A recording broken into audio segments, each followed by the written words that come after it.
Stress इस बात का, क्योंकि मैंने ऑपरेशन की बात करी तो अफोर्डेबल है या नहीं है, इसका भी स्ट्रेस है कि क्या वाकई हम इस ट्रीटमेंट को भी अफोर्ड कर पाएंगे या नहीं। तो दो चीजें हैं, जेनेटिक सबसे बड़ा रिस्क फैक्टर है।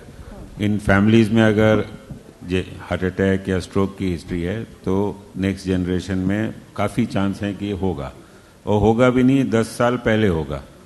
तो अगर जेनेटिक हिस्ट्री है तो डेफिनेटली उन लोगों को बहुत प्रोएक्टिवली अपने को ख्याल रखना चाहिए, अपने रिस्क फैक्टर्स को कंट्रोल कर। जीन तो नहीं बदल सकते लेकिन रिस्क फैक्टर्स को कंट्रोल कर सकते हैं कि या तो ये मेन अटैक ना हो या लेट हो।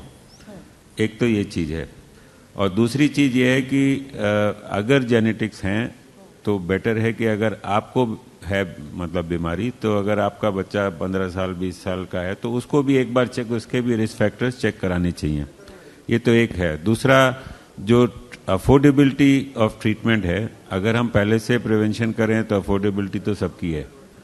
अगर हम डेफिनेटिव ट्रीटमेंट में जाएं जब अटैक हो गया, बाईपास या एंजियोप्लास्टी का, तो आज जैसे इसकी ज़रूरत है कि लोग प्रोएक्टिवली अपनी हेल्थ के रिस्क फैक्टर्स कम करें, ये भी बहुत ज़रूरी है कि अपना मेडिकल इंश्योरेंस कराएं। गवर्नमेंट भी करती है, जो अफोर्ड कर सकते हैं उनको कराना भी चाहिए। Government has come with good schemes, Ayushman and all, ज़्यादातर स्टेट्स ने भी अपने किए हुए हैं। जहाँ किसी को अक्यूट हार्ट अटैक होता है तो उसको थ्रोम्बोलिसिस या एंजियोप्लास्टी मिल जाती है गवर्नमेंट हॉस्पिटल्स में। प्लस लोगों को अपना भी कराना चाहिए, this is should be a part of life, जैसे वेस्टर्न वर्ल्ड में होती है। एंड थर्ड थिंग जो आपने पॉइंट उठाया था, एक नई डिजीज आ रही है जब कोविड के बाद में यंग लोगों में, स्पेशली जो वर्क फ्रॉम होम शुरू हुआ है, वहाँ ये सारी चीजें हैं, एक्टिविटी बहुत कम, खाना सारा गड़बड़, जैसे डॉक्टर गंभीर ने बोला, फास्ट फूड, जोमेटो कॉल किया, सब बाहर का खाना, लेट अब नॉर्मल टाइम्स में काम करना, excessive work pressure and almost zero activity and lot of stress, mental stress, smoking.